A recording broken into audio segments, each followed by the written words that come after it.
red and blue. The 46th President of the United States, Joe Biden, is now at the White House after being sworn in at the Capitol earlier today. It was a small ceremony by inaugural standards. Attendance was already limited because of the pandemic, and thousands of National Guard troops were sent to D.C. to protect the ceremony after the attack on the Capitol 2 weeks ago. Mr. Biden used his inaugural address to send a message of unity. And here we stand, just days after a riotous mob thought they could use violence to silence the will of the people, to stop the work of our democracy, to drive us from this sacred ground. It did not happen. It will never happen. Not today, not tomorrow, not ever. Not ever. And so today, at this time, in this place, let's start afresh, all of us. Let's begin to listen to one another again, hear one another, see one another, show respect to one another. Politics doesn't have to be a raging fire, destroying everything in its path. Every disagreement doesn't have to be a cause for total war.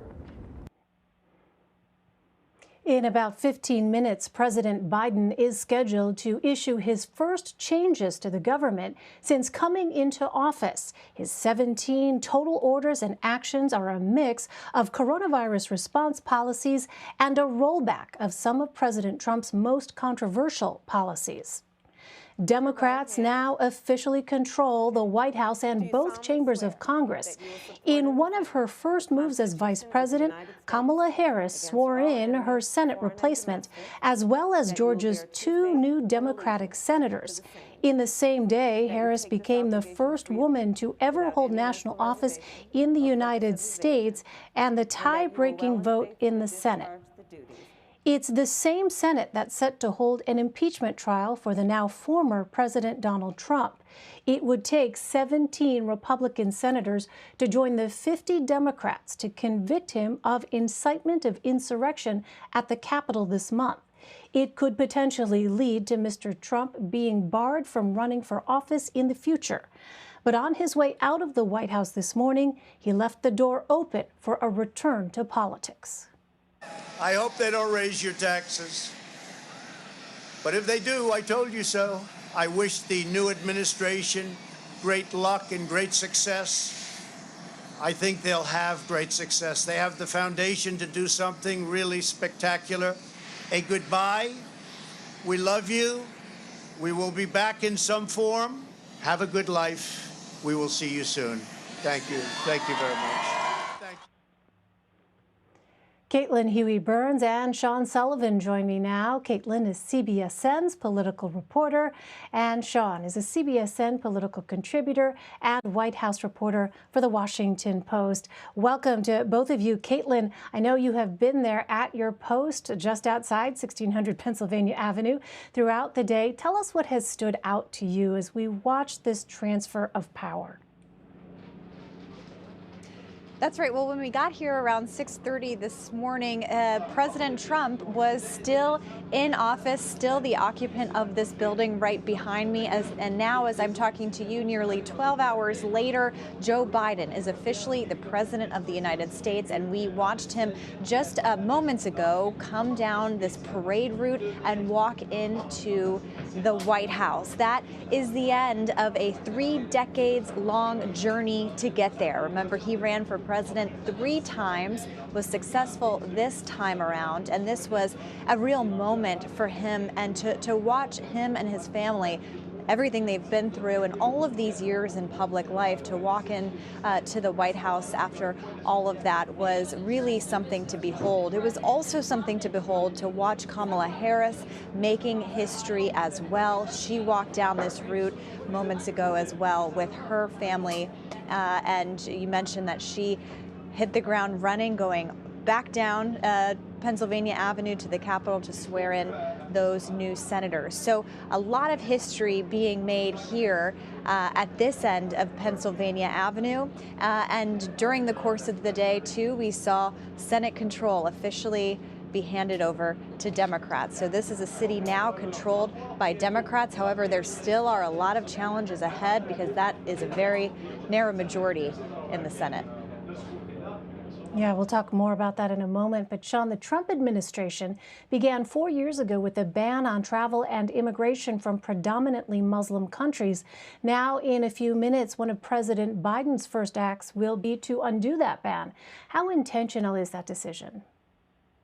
Well, Elaine, it's very intentional, and it's part of the broader goal that this new administration is showing that they have at the forefront of their agenda today. A big part of today is an effort to show and demonstrate to the American people that they're turning the page on the Trump administration, both rhetorically, symbolically, but also in terms of policy. And that's why you're seeing immediately this new administration roll back some of the most controversial parts of the Trump administration's agenda on immigration.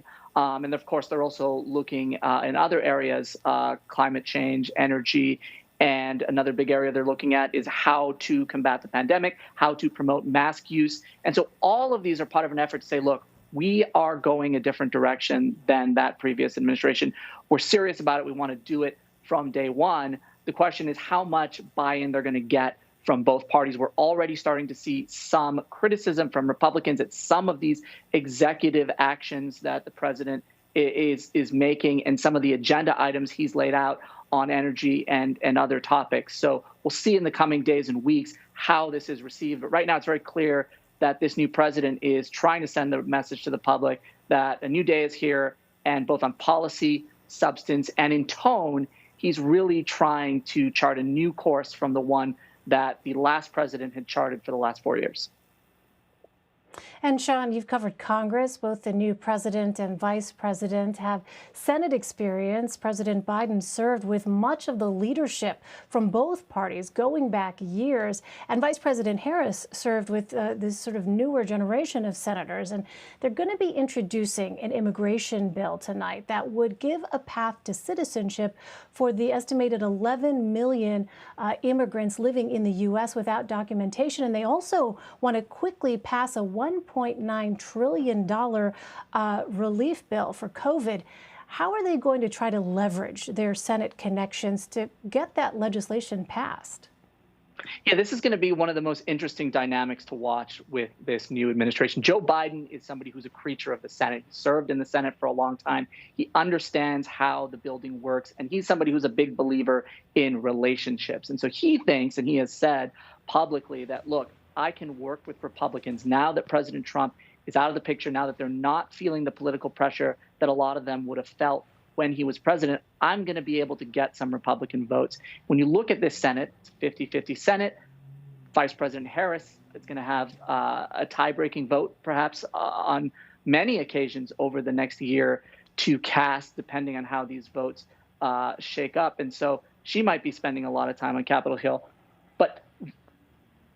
But they believe that, they think that working with this Senate is going to be something that requires relationships, something that is going to require working with people like Mitt Romney, working with people like Susan Collins, other Republicans who they think they can work with. And that's what they think they're going to be able to do. Now, it's going to be a challenge, of course. Whether they're going to be able to get this done, we'll find out in the coming weeks. There's already concerns about the cost of this COVID relief package that the administration has put forward. And immigration is something that is incredibly divisive, has been divisive for a long time, has been very, very difficult on Capitol Hill to strike a deal on. President Obama tried to do a big deal on immigration. That didn't work out. So they've really got their work cut out for them. Yeah, immigration, as you note, Sean, is especially divisive. I mean, we saw that in the course of the 2016 campaign and election. So that is going to be really interesting to see how, in fact, that outreach plays out. Well, Caitlin, President Biden is entering office without any of his cabinet confirmed. 5 of his nominees were questioned in committee hearings yesterday. But how common is this kind of situation, and who's running the government in the meantime?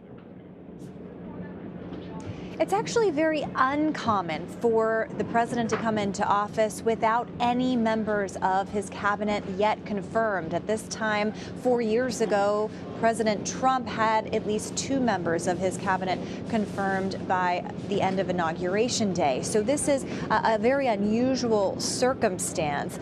The President Biden has announced several acting positions across government.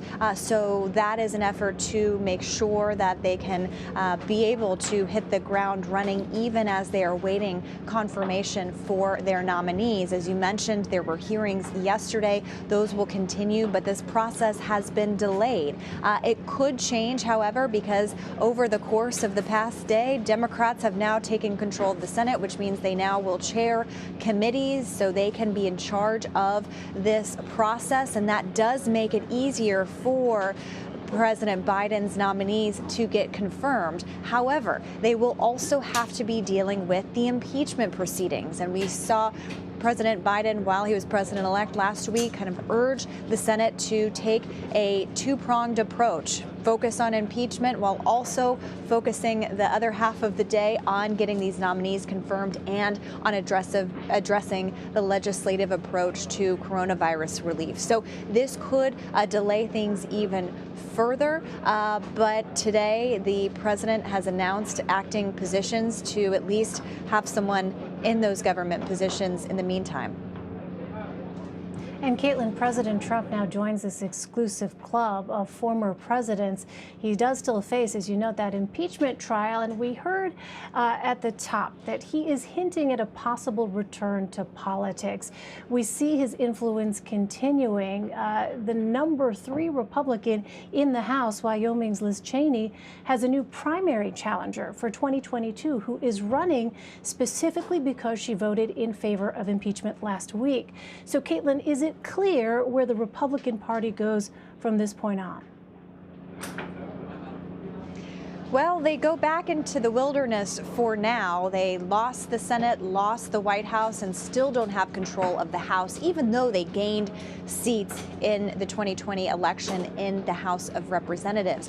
But Donald Trump still figures to be a force within the party, given that dynamic that you just mentioned. We talked a lot last week about how it was remarkable and notable that Republicans crossed the aisle to vote in favor of impeaching the president for the second time, but there were only 10 of them. There's a big open question about whether there will be Senate Republicans who join in convicting the president. And that challenge to Liz Cheney, a challenge posed merely because she voted for impeachment, kind of shows where the Republican Party is right now. And many of those Republican lawmakers who voted for impeachment noted that that may be the vote that invites primary challenges. That may be the vote that invites voters, their own constituents, to vote against them. And that's the dynamic that they are facing. So as Republicans are trying to figure out how to move forward, there are a lot of open questions, but one of them remains about how to deal with, address the amount of members of their base that are still supportive of the now former president. Well, Sean, the Biden administration began with a packed schedule for day one. White House Press Secretary Jen Psaki is holding a briefing at 7 p.m. Eastern tonight. What stance is the new president trying to take with respect to transparency and being open to the public? Well, this was one of the biggest criticisms of the Trump administration, was that they were not transparent in a number of respects. And when it came to the long-held tradition of holding these briefings with reporters, they often went long periods of time without briefing reporters. We did not see the White House press secretary on a lot of occasions. And so for the Biden administration to come in on day one to hold a briefing, to take questions from reporters, I think they're trying to send a signal that says, look, we're going to be more transparent than the last administration. And they're going to be under a lot of pressure to do this, not just from Republicans, but they're going to be under pressure from Democrats as well to be transparent, to be open, because the last 4 years have raised a lot of questions about corruption, a lot of questions about secrecy, a lot of questions about the way government works. And we're seeing pressure on Capitol Hill. We're seeing pressure on activists for this administration to be open, to be transparent. And I think they're trying to both symbolically do that today with the briefing and by holding briefings more regularly, but also in practice in answering these questions. And so hopefully we'll see some real answers from this administration. Hopefully they'll answer questions on issues that the public cares about and that they're transparent about a lot of these big topics that they're going to have to tackle in the weeks ahead. All right, it'll be interesting to see as well whether or not there's a use of the Twitter feed, the POTUS Twitter feed, that in any way that resembles what we saw in the previous administration. Likely not, but it is something that I know White House reporters had come to rely on for just an insight into how the commander-in-chief was thinking about things. All right, Caitlin, Huey-Burns, and Sean Sullivan, great to have you both. Thank you very much.